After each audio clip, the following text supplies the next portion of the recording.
তোমরা সবাই বসো তো দেখি, তোমাদেরকে আমি একটা প্রশ্ন করি। ছেলেদেরকে এইভাবে বসিয়ে প্রশ্ন করেছিলেন, বলো তো দেখি সন্তানরা পৃথিবীতে আপনকে। তখন ভরতে উত্তর দিল, বাবা তুমি আর মা। তিনি বললেন, হয়নি, আমি আপন নই, আরো আপন আছে, ভেবে চিনতে বলো। তখন সন্তানরা আপন আর খুঁজে পেল না। তখন পিতা বলছে, হে পুত্রগণ, পিতার কর্তব্য সন্তানকে জ্ঞান দেওয়া। যদি না দেওয়া যায় তাহলে সে পিতা হওয়ার যোগ্য নয়। দেখুন, পিতা মাতারও যোগ্যতা অর্জন করতে হয়। জন্ম দিলেও পিতা মাতা হয় না, দীক্ষা দিলে বুড়ো হয় না। মন্ত্র মুক্তাবলী গ্রন্থে বলছে, মন্ত্রদাতা নচ গুরু নচ মন্ত্রার্থ বাচু। বলছে মন্ত্র দিলে গুরু হয় না, জানিও নিশ্চয় মন্ত্রের অর্থ যিনি বুঝায় তিনি গুরু হয়। তাহলে বিবাহ করলে স্বামী স্ত্রী হয় না, যদি যার যার কর্তব্য পালন সে করতে না পারে। এই কথাটাই এখানে বলা হয়েছে, হে পুত্রগণ, তাই আমার উচিত তোমাদেরকে এই তত্ত্বটা জানানো এবং বোঝানো, শিখিয়ে দেওয়া। আপনকে জেনে নাও। তখন ঋষভদেব তার সন্তানদেরকে আপনকে জানিয়েছিলেন। কি বলেছিলেন? তিনি বলেছিলেন যে তোমার জন্ম মৃত্যু নিবারণের উপদেশ প্রদান করেন তিনি হবেন আপন, আর যাদেরকে দেখছো সবাই হলো তোমার পর। সত্যটা কেমন? সত্যটা হচ্ছে, যিনি জন্ম মৃত্যু নিবারণের উপদেশ প্রদান করেন তিনি হবেন আপন, আর সবাইকে পর বলা হয়েছে। ওরা স্বার্থপর, স্বার্থ হলে থাকবে, স্বার্থ পোড়ালে খেটে পড়বে। ওদের জন্য যদি সারা জীবনে কিছু করে যাও, তবুও শেষে গিয়ে বলবে তুমি আমার জন্য কিচ্ছু করোনি। ওরা বেঈমান, ওরা অস্বীকার করবে। এটাই জগতের নিয়ম। এখানে কেউ বলছে যে আমার জন্য অনেক কিছু তুমি করেছো, এই প্রতিদান কেউ দিচ্ছে যে তুমি আমার উপকার করেছো। কি গো, একটা সন্তানকে এত কষ্ট করে মানুষ করার পরেও সেই সন্তান কি স্বীকার করছে যে আমার জন্য বাবা অনেক কিছু করেছে? বলে না। কি বলে? বলে তোমরা কিচ্ছু করো না। সারা জীবন কি করেছ? কিচ্ছু করোনি। আমি বড় হয়ে চাকরি বাকরি করে সব কিছু করে নিয়েছি। হ্যাঁ, তোমরা কি করেছ? দেখুন, এই তত্ত্বগুলো জানুন। ভালোবাসার পাত্রকে, কাকে ভালোবাসবেন, ভালোবাসা কার সঙ্গে করবেন, আগে তাকে চিনুন, তারপরে ভালোবাসুন। এই কথাই ভাগবতে বলছে। ভাগবতের 7ম স্কন্ধে এই কথা বলছে যে বৃদ্ধ বয়সে পান শেষে খাওয়াবে তোর বউ, সুপি সুপি সেজবে তোরে, দেখবে না রে কেউ। মানে পান শেষার মতো শেষা। যদি ঘরে ঘরে যান, শেষার শেষ নাই।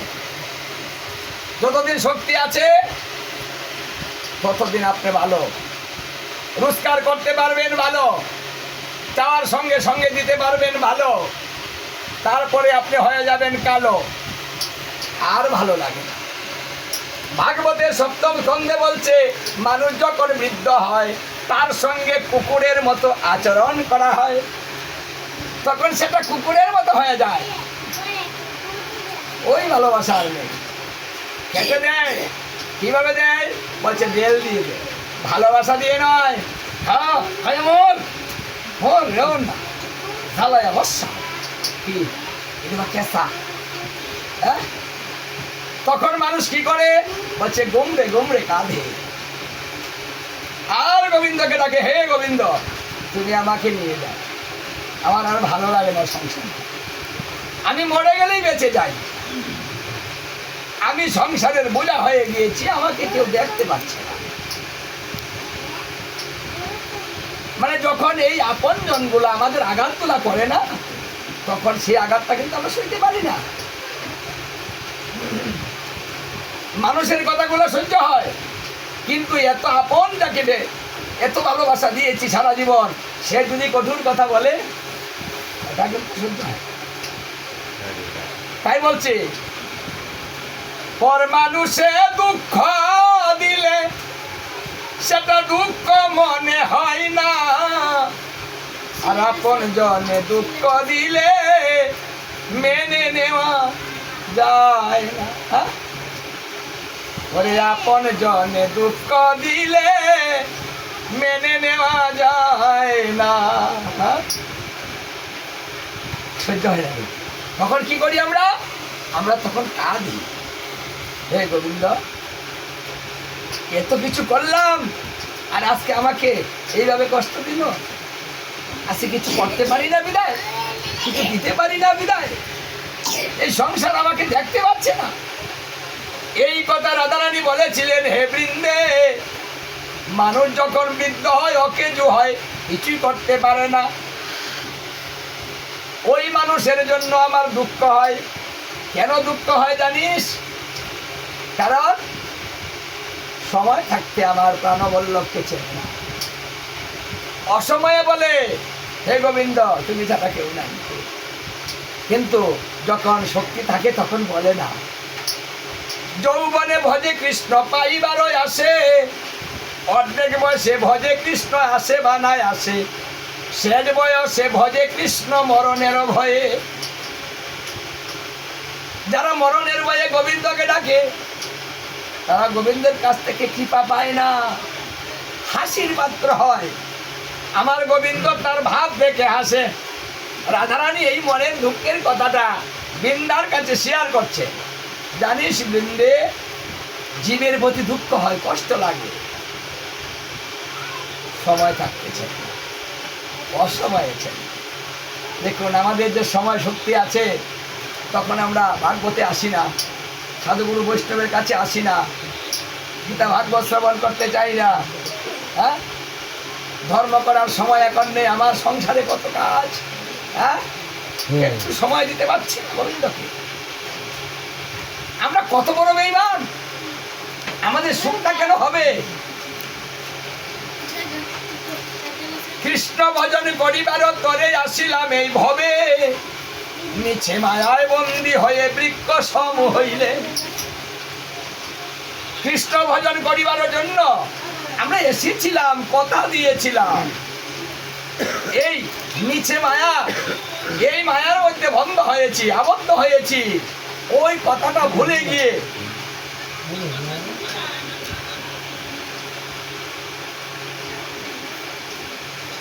বৃক্ষের মতো হয়ে গেলাম। বৃক্ষ যেমন কিছু করতে পারছে না, আমরাও কিছু করতে পারছি, শুধু খেয়ে যাচ্ছি, পড়ে যাচ্ছি, কথা বলে যাচ্ছি, আনন্দ ভক্তি করে যাচ্ছি, কিন্তু কিছু করতে পারছি না। মানুষ যার হুঁশ নাই, সে মানুষ হতে পারে না। যার হুঁশ আছে সেই তো মানুষ হয়। আমাদের হুঁশ থাকতে হবে। আমি কে, কেন এসেছি, কে সৃষ্টি করেছে, কেন করেছে, মূল কারণটা কি,